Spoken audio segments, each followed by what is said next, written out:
the Globe Company to allow the release of the contents transcripts of messages and voice calls made from the cell phone numbers of the POIs.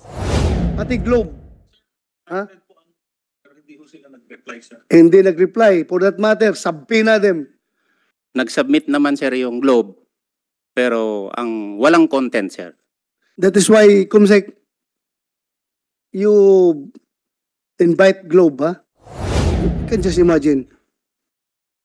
Kung asawa mo ito, namatay ka, hindi mabigyan ng hustisya yung asawa mo sa pagkamatay mo, anong pakiramdam mo? Mag-revolusyon ka doon sa langit, di ba? O kung saan ka mapunta, langit man, impyerno. Ako po si Mrs. Elizabeth Alameda, ang biyuda ni Vice Mayor Romel Alameda. Unang-una po, Your Honor, nagpapasalamat po kami sa binigay niyo pong pagkakataon sa amin para makadalo dito sa public hearing. At umaasa po kami na itong public hearing na ito ay ang magiging opening o ito po ang magbibigay daan sa amin para ma-solve po ang kaso ng aking asawa at ng mga kasamahan niya na na-ambush noong February 19, 2023 sa Bagabag, Nueva Vizcaya. At para po sa aming position paper, Your Honor, babasahin ko po. By August 19, it will be 6 months since the ambush of my late husband, Vice Mayor Romel Alameda, and 5 others, and yet no case has been filed against the identified persons of interest.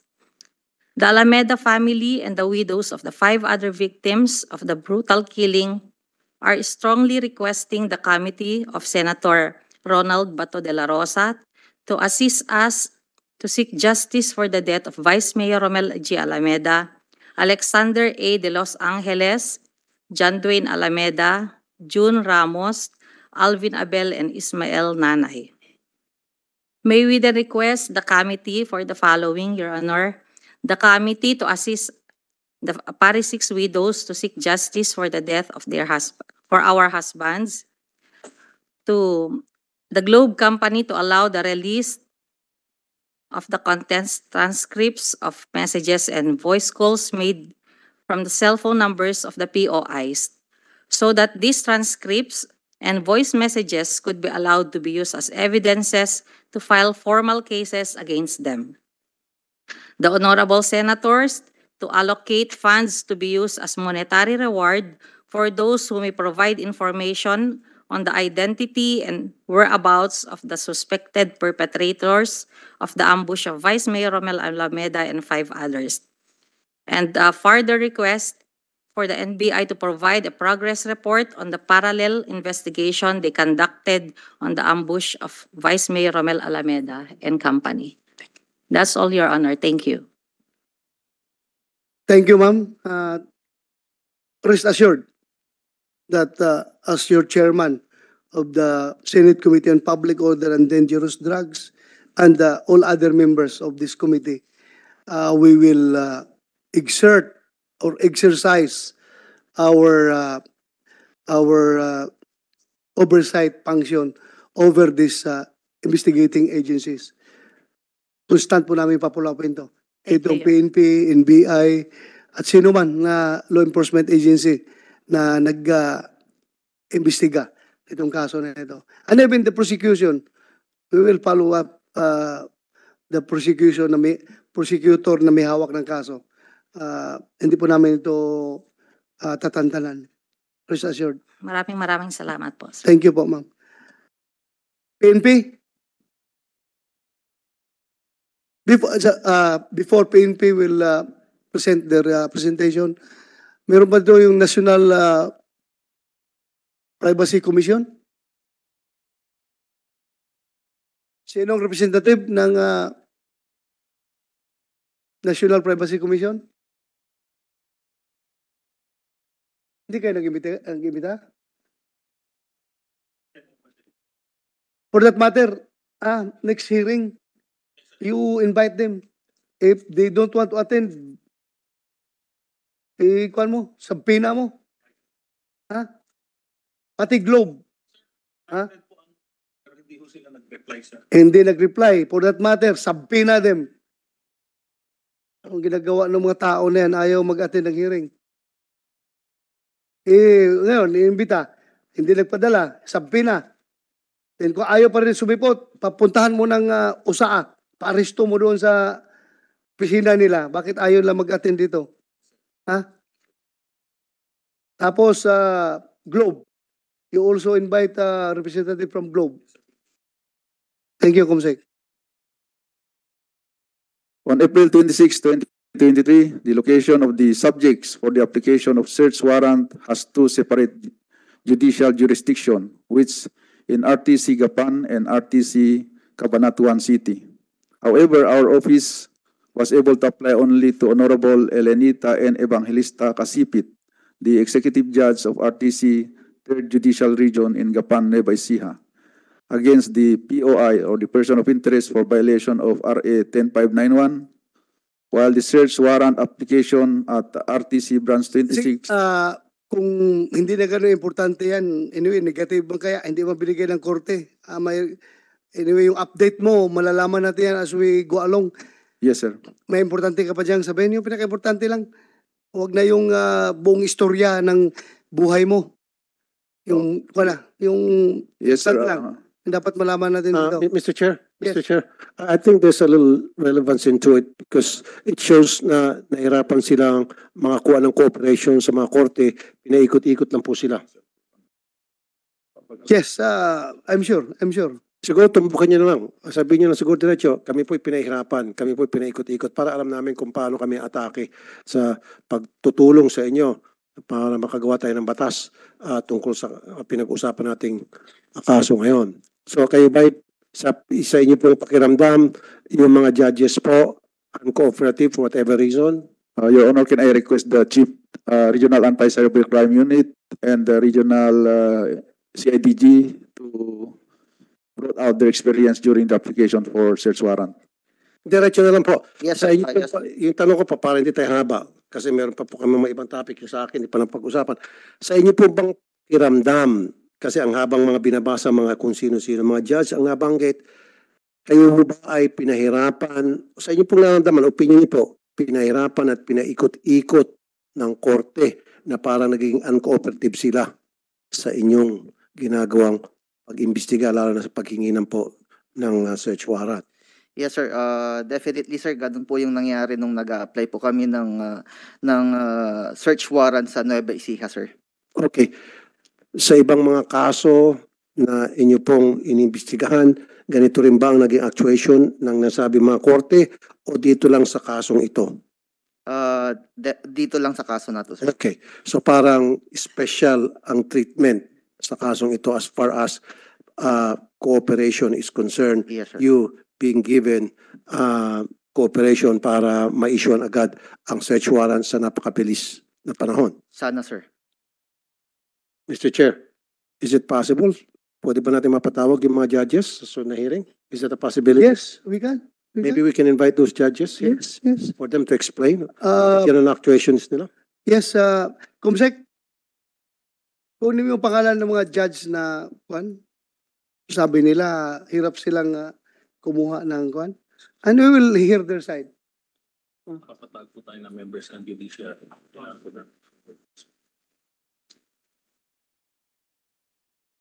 Yeah, we will do that. We will write a letter to the Supreme Court asking them to allow their members of the judiciary to be present during the hearing. And if granted, it's okay. If they don't want to grant our request, then we respect their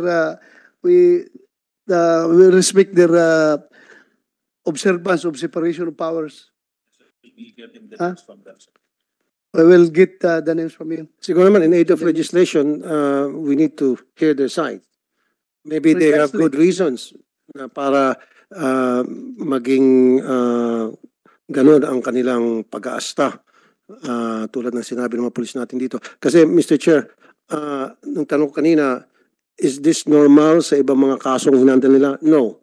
Only in this particular case na nahirapan sila na makakuha ng cooperation sa nasabing mga korte. That's why sinabi ko na makabubuti kung ipatawag natin yung mga judges para mag-explain naman, para makatulong din sa investigasyon na ginawa natin, and then para magkaroon din tayo ng idea kung paano bang iniisip ng mga judges patakaran sa pag-issue ng warrant of arrest at mga jurisdictions, etc. etc.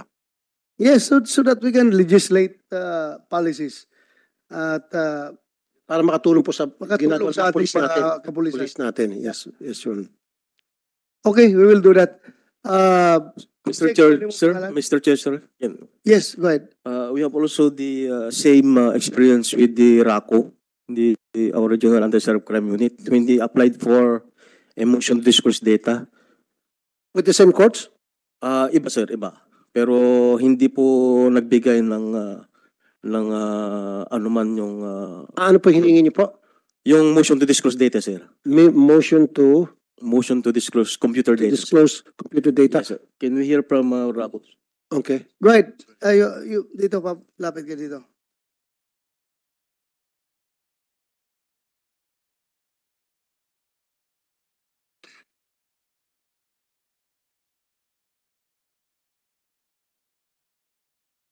Good morning, Your Honor, sir. Police Lieutenant Colonel Luyon, the OIC of the Regional Anti-Cybercrime Unit 2, sir.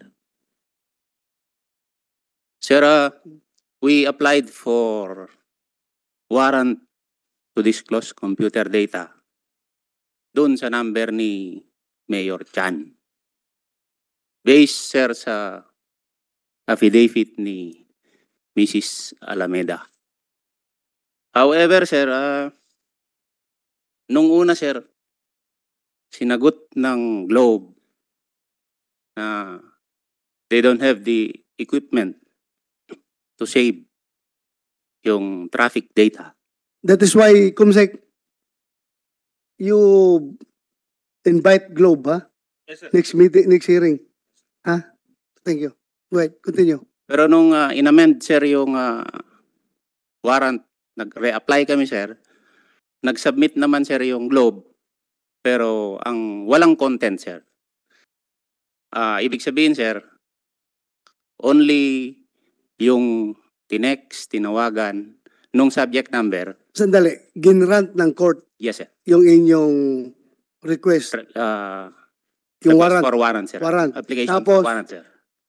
Naka-specify doon Yes, sir. sa warrant na pati contents dapat malaman natin. Yes, sir. However, sir, sa batas kasi, sir, ng 10175, particularly Chapter 1, Section 3 para P, nakalagay doon, sir, hindi kasama yung content. Doon sa warrant na yun, naka-specify na hindi dapat Nasa Republic Act Republic 10175 kasi, sir. na bawal ang content. Yes, sir.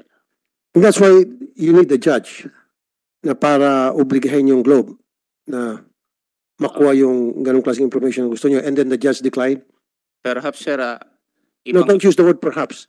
ibang application yun, sir, kasi sa warrant to disclose computer data, sir, hindi kasama kasi yung content talaga. So walang Based sa problema, batas. walang problema ditong korte. Walang problema ang judge. Yung batas, sir. Okay. So kasi binanggit ni Colonel Badua na may problema ang judge. So wag mong bagitin yung judge dito. Wala palang problema. Okay? So So maybe, dito na tayo ngayon na-atake sa amendment ng batas na yan. yes. Kapag yung, ano yung batas na yan? RA, Republic Act 10175, the 10175. Cybercrime Prevention Law, sir. of 2012. Cybercrime Prevention, Law of 2012, sir. Cybercrime Prevention Law. Law 2012, sir. You are Yes, sir. preventing cybercrime? Yeah. Cybercrime Prevention Law. Yes, sir. At binabawal doon yung i-disclose ang contents. Yes, sir. So maybe, i-amend natin yung batas na yan na pagdating sa investigation ng isang krimen ay dapat obligado ang service provider like Globe to disclose to the investigating agencies yung contents ng kanilang cellphone. Di ba? Yes, sir. So that's one point. Kumsek, i-take note nyo. So, I-amend natin yung Cybercrime Prevention Act. so in fairness to the judge, wala siyang sisi dito. Okay. Yun na yung batas na may problema. Kaya ang sabi ni Senator Bato, we have to amend that law para mag-fit in doon sa requirement ninyo sa pag-imbestiga, pagsusolve ng sa isang krimen. Particularly this one. Okay. Thank you, sir. Okay? Senator Tolpo? Yes, Mr. Chair. Tapos ka na? Para pakinggan natin yung NBI. Oh, yes, sir. I think that's the answer. We just assured the victim that the SITG Alameda is continuously doing our investigation, doing our job to find the suspect, sir. Hindi lang yung for compliance, ha? Yes, sir. Gusto ko talaga agresibo kayo dyan. Yes, sir. Matapos itong kaso na ito. You can just imagine, kung asawa mo ito, namatay ka, hindi ba bigyan ng hustisya yung asawa mo sa pagkamatay mo? Anong pakiramdam mo? Mag-revolusyon ka doon sa langit, di ba? O kung saan ka mapunta, langit man, imperno, o saan, hindi mo talaga mapapalagay yung kaluluwa. Kaya tulungan nyo ito, ha? Huwag niyo pabayaan ito. Tuloy-tuloy ang investigasyon.